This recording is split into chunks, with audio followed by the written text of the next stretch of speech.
Il est actuellement 6h59. Voilà. Alors je ne sais pas si c'est une heure pour filmer, mais vous pardonnerez mon manque d'énergie et mon manque de punch dans la voix parce que j'ai pas envie que mes voisins là, ils portent plainte pour prosélytisme matinal. Pas pour moi.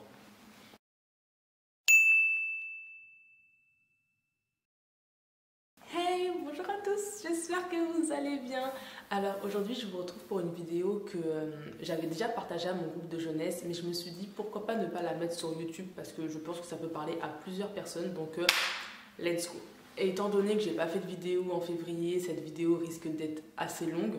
Alors ça n'a aucun lien, ça n'a aucun rapport avec le fait qu'il n'y a pas de vidéo en février, mais on va dire que c'était pour rattraper.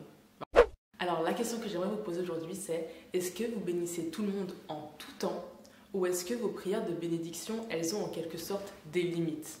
Alors, pour vous raconter un témoignage, j'aime bien les témoignages, vous avez remarqué, je priais pour une amie et je priais pour que Dieu lui donne tout ce dont ce cœur, et je ne vais pas commencer à bégayer, mais vas-y c'est bon, c'est le matin, c'est normal. Et je priais pour que Dieu lui donne tout ce que son cœur désire, tout ce dont elle avait réellement besoin et même plus encore. Et pendant ce moment de prière, Dieu m'a dit, mais si je la bénissais plus que toi-même, est-ce que tu continuerais de prier pour elle? Et la réponse, c'était non. C'était non, oui, c'est vrai que c'était non. Bon, je ne suis pas parfaite non plus, les gars, mon défaut, voilà. Si elle était bénie plus que moi, j'arrêterais de prier, voilà.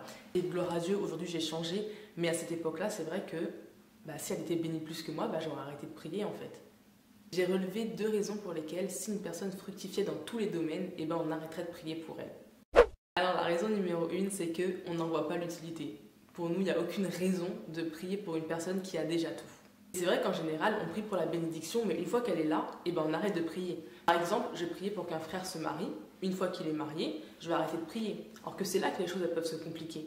Je vais prier pour qu'une sœur trouve un travail. Une fois qu'elle a le travail, je vais arrêter de prier. Je ne vais pas prier pour plus. Je ne vais pas prier pour qu'elle s'épanouisse dans son travail. Je ne vais pas prier pour qu'elle gravisse les échelons. Je vais prier pour que quelqu'un, ait un succès financier. Mais après, je n'ai pas prié pour que la personne arrive à gérer son argent. En fait, je vais me dire, mais c'est bon, j'ai prié pour la bénédiction, la personne, elle a eu ce qu'elle voulait. Qu'est-ce que je pourrais faire de plus? C'est bon, je m'arrête là en fait. Dans un de ses messages, Yvan Carlière a dit « Donner à ceux qui n'ont pas, c'est facile. La vraie générosité, c'est donner à ceux qui ont déjà, parce qu'on n'a absolument rien à y gagner, aucune valorisation. » Et j'ai trouvé ça très vrai. Par exemple, donner de l'argent à quelqu'un qui n'en a pas, c'est facile, c'est normal, c'est de la charité. On en tire quelque chose, on se dit, moi j'ai de l'argent, toi t'en as pas, vas-y je vais t'aider. Mais donner de l'argent à quelqu'un qui en a déjà, personne ne fait ça. Enfin, moi je ne fais pas ça, je ne vais pas te donner de l'argent alors que t'en as déjà. Je veux dire, mais t'en as déjà, je vais garder pour moi parce que moi j'en ai besoin aussi. Et dans la prière c'est la même chose. Prier pour les personnes dans le besoin, c'est normal, c'est logique, c'est chrétien, c'est de la charité. Et prier pour des personnes qui ont déjà tout et qui fructifient dans tous les domaines de leur vie, qui réussissent tous les domaines de leur vie, c'est pas ce qu'on va faire en premier, c'est pas dans la logique des choses, c'est pas ce qu'on fait de manière régulière. Par exemple, dans nos églises, en général, à la fin du culte, on va jamais faire d'appel pour ceux qui réussissent. On va plutôt dire ceux qui ont perdu leur relation avec Dieu, ceux qui ont une maladie, ceux qui ont un problème, je sais pas. Donc, normalement, on pourrait se dire, mais pourquoi prier pour une personne qui a déjà tout? Elle a déjà tout ce que son cœur désire.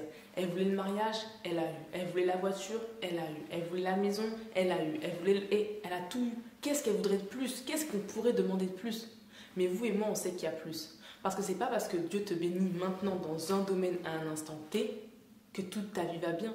Par exemple, si je reprends l'exemple du mariage, auquel Dieu t'a donné un mari, mais est-ce que ça veut dire que ton mariage n'aura pas de problème? Ouais, Dieu t'a donné un travail, mais est-ce que ça veut dire que dans ton travail, tu vas y aller tous les jours easy peasy, tu n'auras jamais de confrontation, tu n'auras jamais de dilemme? Non. Je pense que parfois, on arrête de prier trop tôt. En fait, on voit la bénédiction, on se dit, ouais, c'est bon. Maintenant, elle a la bénédiction dans sa vie, j'ai plus besoin de prier. Sauf que plus on excelle, plus on grandit, plus on avance avec Dieu et plus les épreuves par lesquelles on passe sont compliquées, sont difficiles et demandent encore plus de prière, en fait.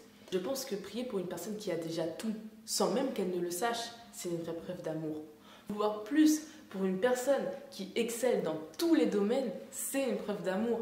Parce qu'on ne s'arrête pas aux problèmes visibles en fait. On ne s'arrête pas aux problèmes que la personne nous raconte. Mais on anticipe déjà les épreuves et les difficultés que la personne va rencontrer parce qu'elle en rencontrera forcément. Et on anticipe déjà ces problèmes et on prie déjà pour que Dieu intervienne sur ces problèmes. Et ça, c'est l'amour. La deuxième raison pour laquelle on arrête de prier lorsqu'une personne est bénie, c'est, bien entendu, la jalousie. Imagine-toi, tu es là, tu pries pour quelqu'un, tu pries pour que Dieu bénisse cette soeur, tu pries pour que Dieu bénisse ce frère, tu pries, Seigneur bénisse ceci, Seigneur bénisse cela. En fait, Dieu va tellement bénir la personne qu'au final, tu vas avoir un peu d'envie. Tu vas avoir un peu de jalousie, tu vas dire ah ouais, et Dieu tu blagues pas hein. Donc au final c'est juste la réponse à ta prière. Je pourrais dire que personnellement le que Dieu te bénisse, je l'utilise un peu ouais comme une formule, c'est un peu religieux de dire ça mais c'est ça. Je vais dire bon anniversaire, que Dieu te bénisse. Ouais, vas-y on se voit la semaine prochaine, que Dieu te bénisse. Bonne journée, que Dieu te bénisse. En fait ça va être une formule et quand je veux dire que Dieu te bénisse, je ne m'attends pas réellement à ce que Dieu bénisse la personne. Enfin bien sûr je vous souhaite la bénédiction, bien sûr je veux qu'il vous arrive des bonnes choses. Je ne vais pas être à l'affût. Genre, je ne vais pas te dire à la semaine prochaine que Dieu te bénisse et la semaine prochaine aller te voir pour te dire alors Dieu t'a béni. Alors Dieu il a fait quoi dans ta vie? Bah raconte-moi parce que je t'avais dit que Dieu te bénisse. Alors du coup maintenant je m'attends à ce que tu me racontes un témoignage. Non, c'est juste bah vas-y que Dieu te bénisse. J'espère que Dieu va te bénir. Je te souhaite que Dieu te bénisse. Mais au final, quand on dit que Dieu te bénisse, c'est une réelle prière. Et donc, je ne vais pas parler de tous les chrétiens, je ne vais pas mettre tout le monde dans le même panier, je vais parler de mon cas.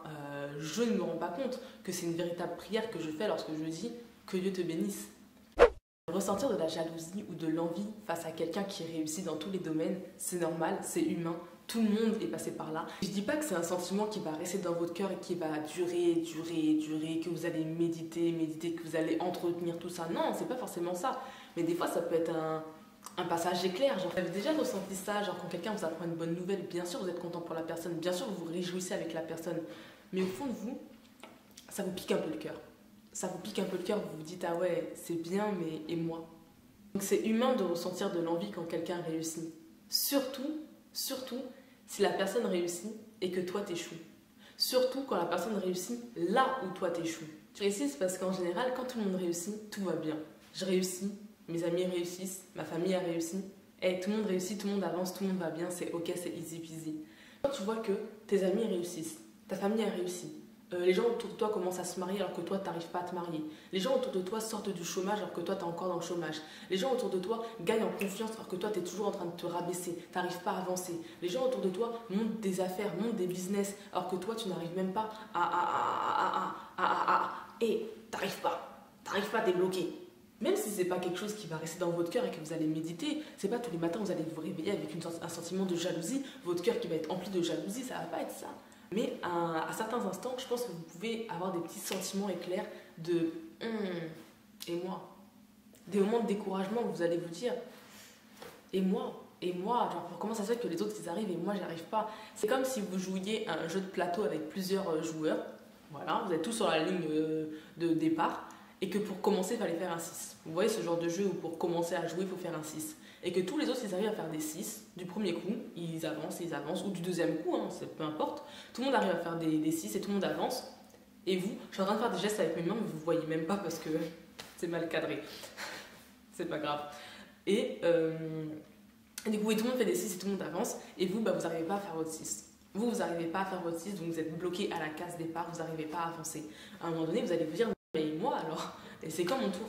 Et bien dans la vie de tous les jours, c'est la même chose. Des fois, on peut dire à Dieu, mais Seigneur, à quand le jour de ma bénédiction? C'est-à-dire que Seigneur, j'ai prié pour mes amis, j'ai prié pour ma famille, j'ai prié pour qu'ils aient logement, j'ai prié pour qu'ils aient famille, j'ai prié pour qu'ils aient argent, j'ai prié pour qu'ils aient travail. Ils ont tous eu, mais moi, j'ai rien en fait. Et du coup, bah, dans ce cas-là, on va arrêter de prier pour les autres et on va un peu plus prier pour nous. On va dire, mais c'est bon, les autres, ils ont eu, les autres, ils ont été assez bénis, maintenant, c'est mon tour, maintenant, c'est à moi d'avoir les bénédictions en fait, donc je prie pour moi. Parce que voir les autres réussir là où nous, on a échoué, ça dérange. Dans la Bible, il y a plusieurs exemples. Étienne, c'est un homme pieux, sage, puissant, tellement sage et puissant qu'il faisait des miracles autour de lui. En fait, cet homme, il avait une puissance spirituelle incroyable, et tellement forte que les gens autour de lui ont commencé à être jaloux. Les gens autour de lui ont commencé à l'envier, tellement ils ont porté des faux témoignages contre lui pour qu'il soit lapidé. Si je prends l'exemple de David, lorsqu'il a été pris parmi ses frères ne l'ont pas applaudi. En tout cas, la Bible ne le dit pas. La Bible ne dit pas que ses frères ont fait une standing ovation, ils ont fait un petit pot de félicitations. La Bible ne le dit pas. Joseph, pareil. Lorsque ses frères ont compris que hey, Joseph, là, le petit, il commence à avoir du potentiel, il a un truc que nous, on n'a pas en fait. Ils ont commencé ils ont commencé en fait, c'est qu'ils l'ont carrément abandonné. Ils l'ont carrément abandonné parce qu'il avait quelque chose que eux, ils n'avaient pas. Voir les autres avoir quelque chose que nous, on n'a pas et qu'on veut avoir, ça dérange. Je vais vous faire part de notre témoignage. Donc cette année, j'ai réussi à avoir une alternance par la grâce de Dieu. Alléluia, amen. Mais avant d'avoir mon alternance, j'avais quand même passé un an 1 an ou 2 ans à chercher une alternance parce que je ne trouvais pas. Et un jour, on m'avait parlé d'un salon de l'alternance. On m'avait dit, bah vas-y là-bas, il y a plein d'entreprises, tu peux y aller, tu trouveras sûrement quelque chose. Et je connaissais une fille qui cherchait une alternance également. Donc je lui ai parlé du salon. On a été chacune de notre côté. Bien sûr, moi en amont, j'ai bien prié. J'ai dit, Seigneur, donne-nous ce que notre cœur désire. Fais qu'elle puisse trouver, fais que je puisse trouver. Ouvre-nous les portes, Père éternel. Alléluia, Amen. On a été chacune de notre côté. Voilà, on a été chacune de notre côté déposer nos CV. Et je vois, une semaine passe, pas de nouvelles. Pas de nouvelles. On dit pas de nouvelles, bonne nouvelle. Mais là, je commençais un peu à paniquer en fait. Parce que je me suis dit, ça fait une semaine, j'ai pas de nouvelles. Et pourtant, vous connaissez des recruteurs. On m'avait dit, votre CV nous intéresse. On prend vos coordonnées. On vous rappellera. Je vois que personne ne me rappelle. Je me suis dit, mais c'est quoi l'embrouille, c'est quoi l'arnaque? 2 semaines après le salon, j'apprends quoi? Que je n'ai pas mon BTS. Donc je me dis, attends, c'est quoi l'arnaque? Déjà, j'ai pas d'alternance et en plus, je passe d'un bac plus 2 à un bac plus 0 parce que j'ai pas mon BTS. C'est quand même une petite blague. J'envoie un message à ma collègue de salon parce que je me dis, bon, on va un peu se soutenir, elle et moi, quoi. J'attendais un peu de soutien de sa part. Mais non, que nenni! Elle me dit quoi? Pour moi, ça se passe super bien. J'ai déjà commencé depuis 1 semaine. J'ai dit, ah, 1 semaine? Bien sûr, j'étais contente pour elle, j'étais contente qu'elle réussisse, j'étais contente qu'elle avance, mais au fond de moi, ça m'a quand même piqué. Je sais que c'est pas bien, je sais que bon, voilà, c'est un mauvais sentiment qui ne vient pas de Dieu, mais j'ai eu le seum, d'accord? J'avais trop la rage, comme on dit, j'avais trop la rage. Je me suis dit, mais Seigneur, attends, est-ce qu'on peut faire une pause 2 secondes? Est-ce qu'on peut résumer la situation parce que je ne comprends pas? Je dis, mais en mon cœur, je disais, mais oui, Seigneur, j'ai prié pour qu'elle soit bénie, mais moi aussi, j'ai prié pour ma bénédiction. Elle est où ma bénédiction? Elle est où? Je la cherche encore, ma bénédiction, elle est où? En vrai, il y avait des bénédictions. Le fait qu'aucune entreprise m'ait appelé, c'était une bénédiction parce que Dieu fait très très bien les choses, il sait très bien quelle porte fermer à quel moment. Donc gloire à Dieu, amen. Mais moi, je voulais vraiment une alternance, quoi. Donc du coup, j'avais un peu le seum. Et au final, ça m'a piqué parce que elle a réussi là où moi j'avais échoué. Et au final, on va être jaloux. Pourquoi? Parce qu'on va se comparer. Le fait de se comparer, ça peut déjà venir d'un manque de confiance en soi. Bon, voilà. Mais c'est aussi, et je pense surtout, parce qu'on a été formaté comme ça. À l'école, par exemple. T'as un 14, t'es plus intelligent que quelqu'un qui a eu un 4. Au travail, il y a le PDG, le grand patron, et puis il y a les petits employés. Tu te compares, forcément, il y a une hiérarchie. Dans la vie de tous les jours, ceux qui ont un CDI, on va mieux les valoriser par rapport à ceux qui sont en intérim. En fait, dans la vie de tous les jours, on va toujours se comparer par rapport à autrui. Je réussis par rapport à lui, je réussis par rapport à elle, je réussis par rapport à... Et par contre, ce qui n'est pas normal, c'est de jalouser les gens de manière excessive et surtout d'arrêter de prier parce que les autres réussissent et nous, on n'y arrive pas. C'est un caprice d'enfant, en fait, clairement, disons-le clairement, c'est un caprice d'enfant de dire, bah tiens, bah, il réussit, moi je ne réussis pas, bah j'arrête de prier, bah Seigneur, tant que tu ne me bénis pas, bah j'arrête de prier. Il faut vraiment veiller sur notre cœur parce qu'au final, la jalousie, ça peut dévaster notre cœur comme un feu de forêt. C'est-à-dire que ça va commencer petit et puis d'un coup, ça va prendre des ampleurs, des proportions qu'on n'aurait jamais imaginées. Au début, ça va commencer par de l'envie anodine. On va juste dire, ah, vas-y, elle est bien, elle. Ah, son travail, il a l'air bien. Ah, son mari, il a l'air mieux. Ah, et puis sa vie de famille, elle a l'air bien. Et puis elle a de l'argent hein, quand même. Ça va vite devenir de la jalousie qu'on va entretenir régulièrement. Puis ça va finir par de la haine. En fait, ça va finir par de la haine. On va avoir de la haine contre des personnes pour rien, pour du vide. Juste pourquoi? Parce qu'elles réussissent là où nous, on a échoué et ça nous dérange. Et même chez les chrétiens, j'ai déjà entendu des gens dire mais lui, il parle trop comme un pasteur, hein, qu'il n'oublie pas d'où il vient. Mais elle chante tout ça, elle parle de Dieu, mais elle a un pied dehors, un pied dedans. On connaît qu'à quelques temps de cela, il y a un frère en Christ connu, entre guillemets, connu de moi, peut-être pas connu de vous, qui, frère en Christ, était un peu dans un bad buzz, on va dire ça comme ça. Et j'avais vu un tweet qui disait carrément que c'était un sorcier. Qu'il l'associait au sorcier, en fait. Et je me suis dit, mais c'est grave. Comment toi, en tant que croyant, en tant qu'enfant de Dieu, tu peux associer ton frère à un sorcier, à une personne qui deal avec les démons, avec Satan? Comment tu peux associer ton frère à un sorcier?